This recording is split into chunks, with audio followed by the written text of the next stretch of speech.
Merci, Monsieur le Président. Mes chers collègues, ma question, à laquelle j'associe mon collègue Vincent Bru, s'adresse à Monsieur le secrétaire d'État auprès du ministre de l'Intérieur. Monsieur le secrétaire d'État, conséquence de la politique migratoire mise en œuvre par nos voisins européens, nous assistons depuis le début de l'été à la formation d'un nouveau couloir de passage le long de l'axe atlantique. Provenant principalement de Guinée, du Mali et de Côte d'Ivoire, les personnes concernées transitent par le Maroc pour gagner la France via l'Espagne. Dans les Pyrénées-Atlantiques, le Pays basque est devenu une étape importante de ce nouveau couloir migratoire. En effet, le passage de la frontière est organisé par des passeurs qui assurent leur transfert jusqu'à la gare routière de Bayonne. Elles quittent ensuite la ville sous 24 à 48 heures à bord d'autocars pour rejoindre Paris et les grandes métropoles. L'état préoccupant de ces populations, constituées pour une part significative d'hommes jeunes, de mineurs non accompagnés, de femmes seules avec enfants, a déclenché l'organisation de réponses spontanées de la part des bénévoles du Pays basque que je tiens à saluer, dont les initiatives ont été encadrées par des associations et les collectivités territoriales afin de répondre à leurs besoins les plus élémentaires, se nourrir, se protéger. Le coût de cet accueil est estimé à 55 000 € par mois. Monsieur le secrétaire d'État, face à cette situation nouvelle pour le Pays basque, mes questions sont les suivantes. Quelle sera la position de la France face à l'ouverture de ce nouvel axe migratoire? Quelles sont les mesures que le gouvernement envisage d'adopter en amont de l'accueil des migrants afin de lutter efficacement contre la prolifération des réseaux de passeurs aux frontières? L'État consentira-t-il à un effort financier et à un renforcement de la présence des forces de l'ordre pour accompagner les collectivités territoriales à répondre aux besoins essentiels des populations migrantes qui arrivent chaque jour en plus grand nombre au Pays basque?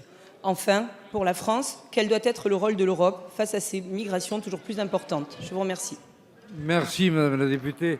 La parole est à Monsieur Laurent Nunez, secrétaire d'État auprès du ministre de l'Intérieur. Monsieur le Président, Mesdames et Messieurs les députés,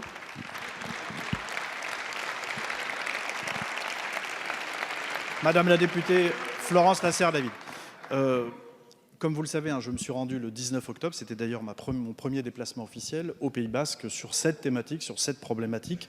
Et je puis vous confirmer que la voie de passage migratoire par l'Espagne est devenue maintenant majoritaire et donc recueille toute notre attention, toutes nos préoccupations.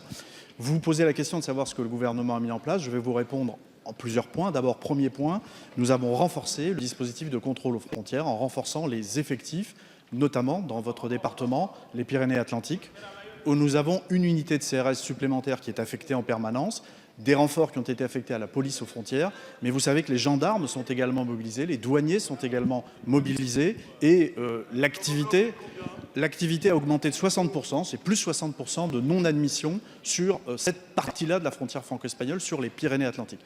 Parallèlement, nous luttons de manière efficace contre les réseaux de passeurs clandestins, et ce sont plusieurs réseaux qui ont été démantelés, notamment grâce à la coopération avec nos amis espagnols et l'implication du centre de coordination policiers et douaniers qui est, comme vous le savez, basé à Hendaye.